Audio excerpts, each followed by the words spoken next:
Hello and welcome to Pau in the southwest of France for the International Canoe Federation's third Slalom World Cup of the 2016 season. The weekend has been fun, fast and furious, where the world's top paddlers have been competing in the 5 traditional disciplines. We're now going to look back over the best of the action from the Pau Canoe course, built in 2008. It's artificial but looks real. Here is the first event, the C1 men. So it's men kneeling in their canoes using a single-bladed paddle. Takuya Haneda is Japanese, but maybe a bit of Slovakian in him now. He took the decision at a very young age to move to Slovakia and learn from the masters, spending his first few months with a phrase book in his hand, but really has mastered the skill. Look at him here, he has a unique style. If you look at the top hand, it's always rigidly held down in front of him, but it certainly works. This is a key move.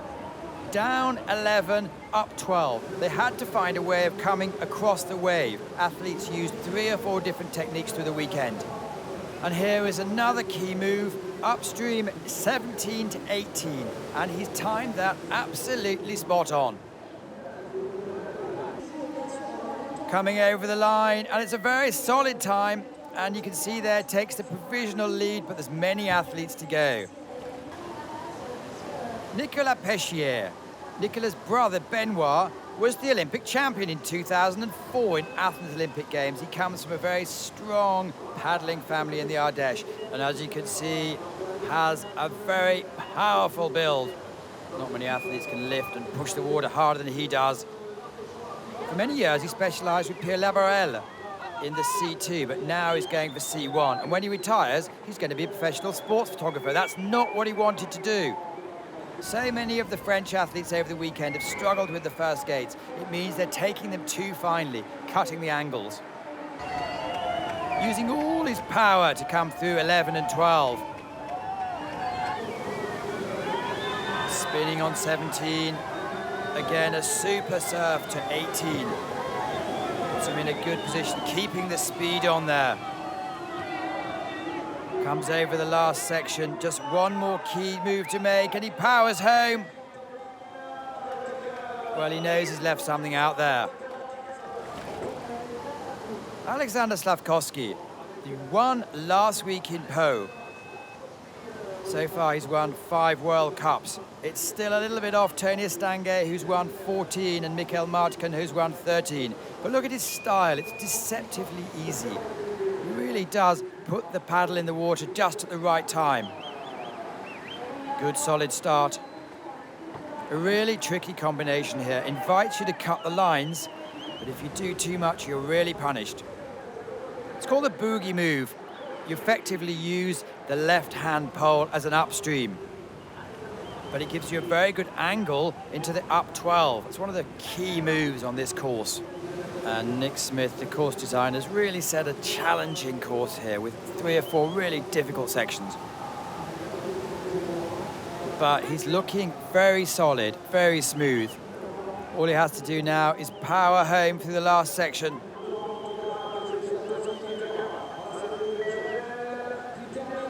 Well, he's won the race. Look at the delight there.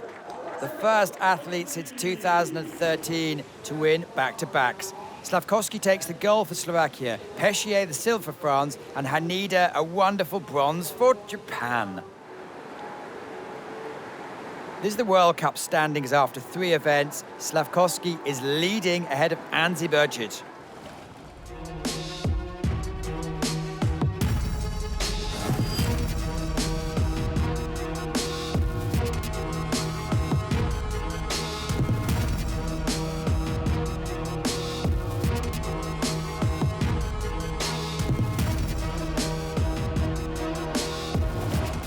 It's something amazing. I didn't expect to win 2 World Cups in a row, but the reality is like this, so I'm very happy. And now on to the C1 women's event. Exactly the same course, exactly the same challenges. Jessica Fox, just 22 years old from Australia, has been the world champion in this for the last 3 years. She loves playing with the water and not scared of cutting a tight angle. As we see, she's picked up some early penalties which have 4 seconds directly added onto her score. Really switching a lot. That's one of the features of the women. Perhaps they have less core strength, so they always like to be on their onside.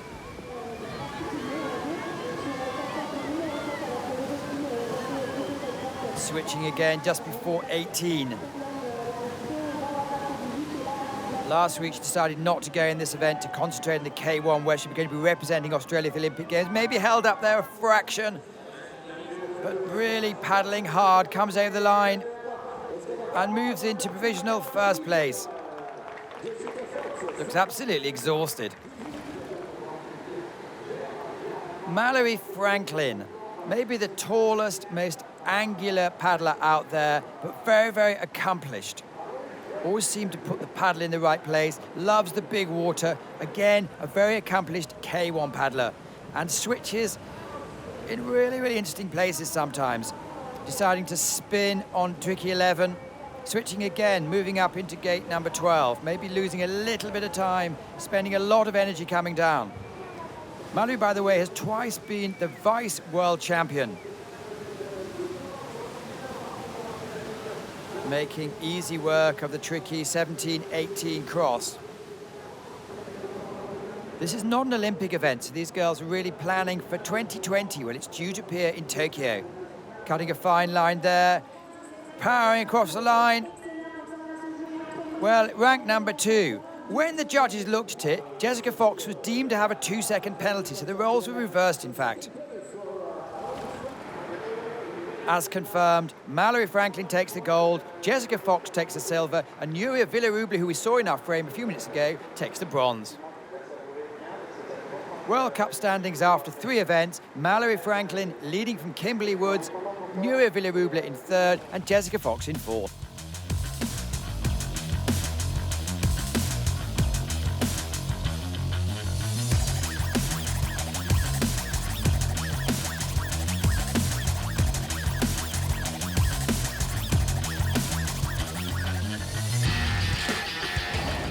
I don't like having someone be protested post the race is always annoying because it's never really clear and it's not there at the start and it's just annoying.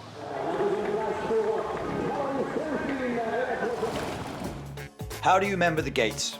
Just I think I use all the combinations together which I do on the trainings. Just put everything together and see on the race. It's in 5 minutes you remember everything. I don't know, you just do. You watch demos and you just think about the course so much that you remember them.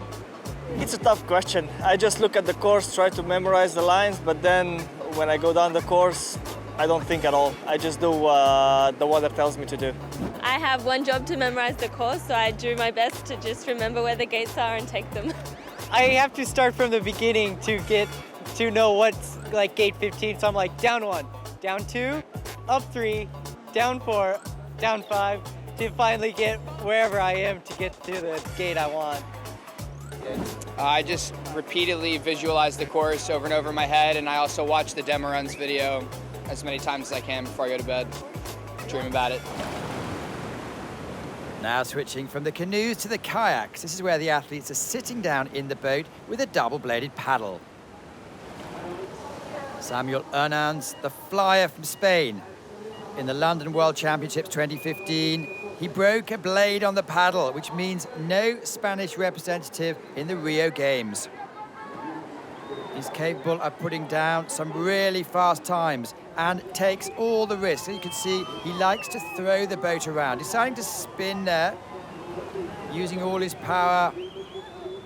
Likes to what's called neck the poles, which means, there you go, just putting his head in and out. The actual rules are you have to have all your head and a part of your boat at the same time going through the gate.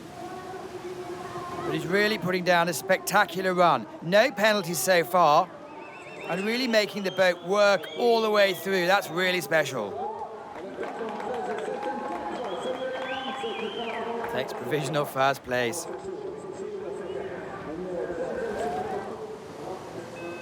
Now it's the turn of Mathieu Biazizou from France to show us what he can do.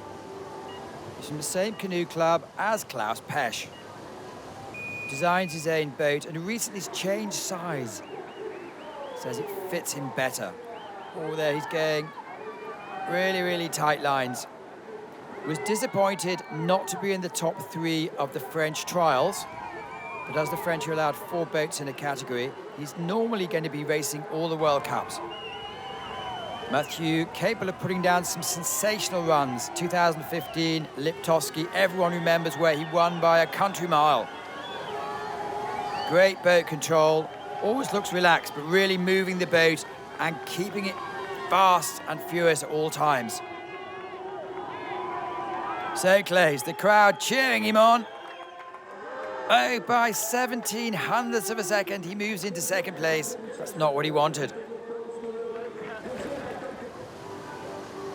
Looking mean and tough, but one of the nicest guys on the circuit. It's Sébastien Combeau from France. He is the French Olympic boat. He beat Boris Neveu by a fraction of a second to win the spot. Last year at this time, he was actually going around on his bicycle, being one of the organisers and saying, now I'm going to sit out of the race. Everyone likes to watch him. Very spectacular, high risk-taking. That's what I'm talking about. And leaves nothing out there. Again, huge noise from enthusiastic crowd. We've had to battle against the rainy conditions for the last 3 days. That's typical, in and out, on the sweep stroke. Again, really showing how power works. He's one of the smallest competitors here. By the way, the 2007 world champion, then dropped out of the French team for a few years, but now in the last 2 years, he's certainly back with a vengeance. Speaker's making a lot of noise, he's making a lot of power, and just moves into third place. That's it. Look in the small picture. Samuel Hernand celebrates yet another World Cup victory. And here are the official results. Samuel Hernand takes the gold for Spain, Mathieu Biazizou, silver for France, and Sébastien Combeau, France takes the bronze. Have a look at the World Cup standings after 3 events. Argentinian Thomas Bersinge is leading with 124 points, just ahead of Vit Prindis.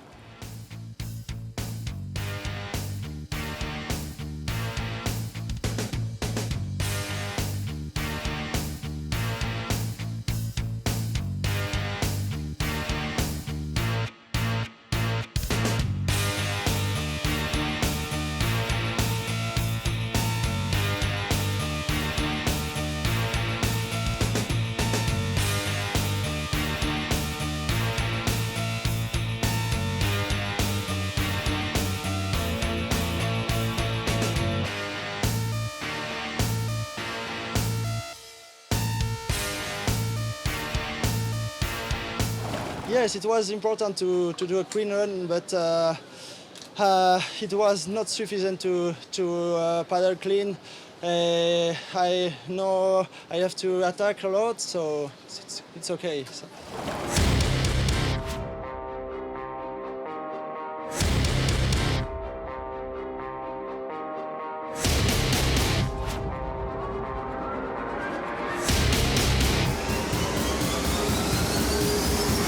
I'm Casey Eckfeld of the USA.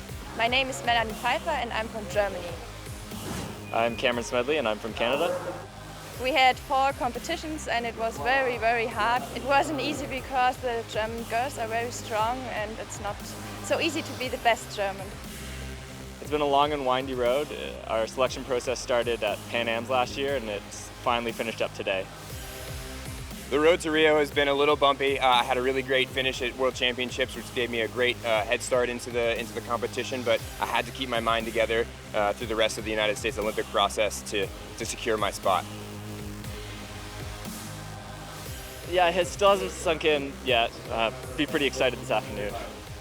I hope to enjoy every day and try to enjoy the opening ceremony and then the moment when I'm standing at the start.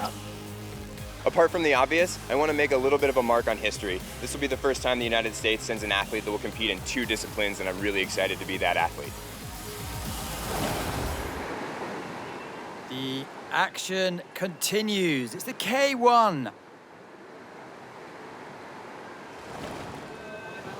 Yana Dukatova, former world champion. She'd been suffering, had been on antibiotics for the last few days. Let's see if she's started to recover. One of the most graceful and powerful athletes on the circuit. Really economic with her strokes. Puts them in the water when she needs to. And because of that, is deceptively graceful. Going for the boogie move. It is the low-risk approach. She also used to be very good at C1, but gave it up due to some injury problems. Well, we see there just slightly off at this point. She's going to go to Rio Olympics. Elena Kaliska won 2 gold medals. It's now Yana Dukatova's time to show us what the Slovaks can actually do. Apart from the early 2-second penalty, she's really putting the bait exactly where she wants it. Powering over the line, and where's she going to go?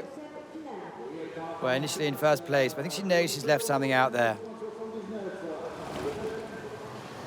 Marie-Zélie Lafont, experienced, but only really been at the top of her level for the last year or so. Just scraped through the French trials, so will be the Rio Olympic boat. Contrasting styles to Yana Dukatova, very dynamic, ducking and diving, moving the boat around. Here what we see is local knowledge. She must have been down these combinations hundreds of times before, just ducking under the gate there. Using her power to come through. The water changes an awful lot around the top section, so it's very important to have local knowledge so you understand the different combinations that are possible. A little bit caught up there, coming over the big wave. Big local crowd. Over another one of the holes. And now it's just a case of sprinting through. Where's she going to come? Well, look at that. 4.43 seconds faster than the others so far. Miley Shuro. Very powerful, compact paddler from Spain. Won the bronze medal in the London Olympics. Will be aiming higher from that this time. Last week in World Cup 2 in Loseyo, which is where she lives, by the way, she dominated the field and won the gold medal. Very fast, very powerful. Knows exactly where she wants to put the boat, deciding to spin, and really has to make use of all her power. Maybe a couple of strokes more than she wanted to take. 2-second penalty. Could be costly. And being held up a little bit there. 1-2 seconds, a little bit too long. Mylin's really having to go for it in the last section. But she has the power, she has the fitness. Coming over, and she takes 3rd place. Not happy with that run. Marie-Zélie Lafont takes a debut victory on the World Cup circuit for France. Yana Dukatova, silver for Slovakia, and Miley Shuro takes the bronze for Spain. And the World Cup standings, Ricarda Funk is leading from Jessica Fox after 3 events, with Yana Dukatova in 3rd place.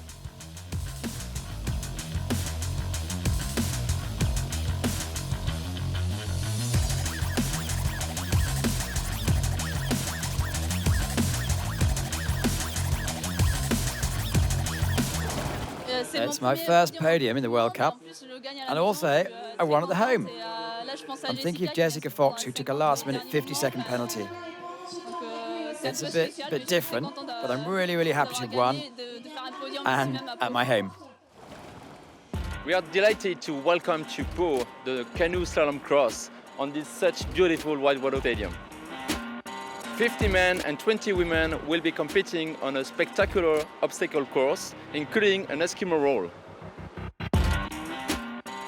We are very pleased to welcome a new format of whitewater activity.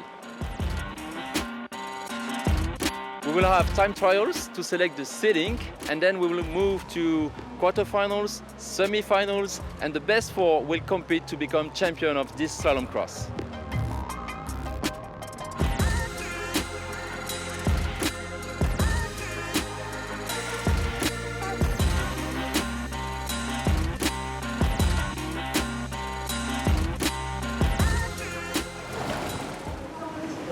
The last event of the weekend, the C2 men. Two men kneeling in the same boat with a paddle on each side. Pierre-Antoine Thiard, Eden Lerouet. What's amazing about these two is they didn't actually spend much time practicing. Both very accomplished C1 paddlers, with Pierre-Antoine Thiard winning the event here in the C1 last year. They really like to throw the boat around as much as possible. In the last 12 months, 6 different crews from France have medalled at international events. It shows the strength of depth. Really in tune there, going in the difficult upstream gate 12. As you can see, completely different dynamic when they have a longer boat to fit in between these very narrow poles. But they're doing extremely well and so far clear. Well, you can hear from the crowd that what they think about this run. It's very impressive. And just the last sprint to go. They won last week. And they're setting themselves up well for this week as well. Thiard Lerouet. Burling and Becker. Out of the finalists, they were the only ones to go clear in the semi-final. Messed up a bit last week, but they are champions in their own right. Young, dynamic, very fast, very powerful, punting off the side there. Where are they going to go on the difficult 11 combination? Well, you can see they go round the boogie move, but a bit risky there. They're both having to neck the actual inside pole, giving the judges something to think about. Thiard Lerouet. Actually quite rare for a C2 combination where the front man's bigger than the back man. Not the case here, though. They're both about the same size. Well, they're managing this very, very well. Coming around the last section. And where are they going to be? It's close. Just move into second place. But they know they put down next standing run. That's 2 clean in a go. Nicolas Siamanico and Hugo Cahill, another French pairing. They won the first event of the season in Ivrea. Essentially means we're going to have 3 French victories in a row. And the Olympic pair, although they were in this final, didn't really perform as they'd like to. That's Klaus Pesch, of course.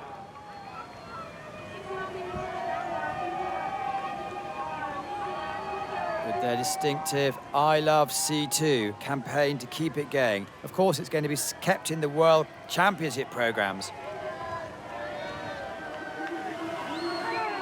Well, we know there's going to be a French victory. It's just a case of who's it going to be. Just a couple more gates to go.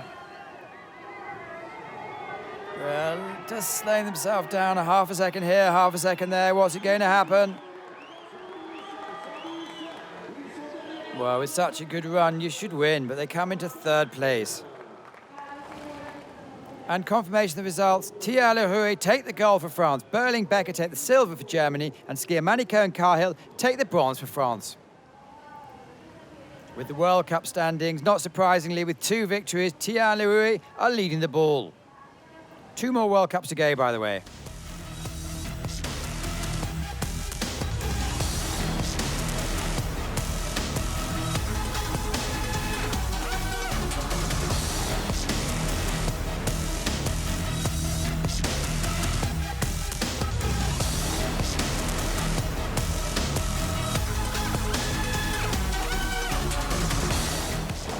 I was in the C1 last year here, and I was keen to renew the experience in the C2 with Eden this year. I was successful last year, and it was superb. Well, it was really good last year. I was a volunteer in the organisation, and I followed it from afar. Then when he was in his semi-final and final, I left everything and watched it, and now we're in the boat together. It's really fantastic. That's it from a wonderfully organised Po in very challenging weather conditions. We've had a lot of fun. I hope you have. I'm Matthew Layton. If you like what you see, follow us on YouTube, on Facebook, and of course at Planet Canoe. See you soon.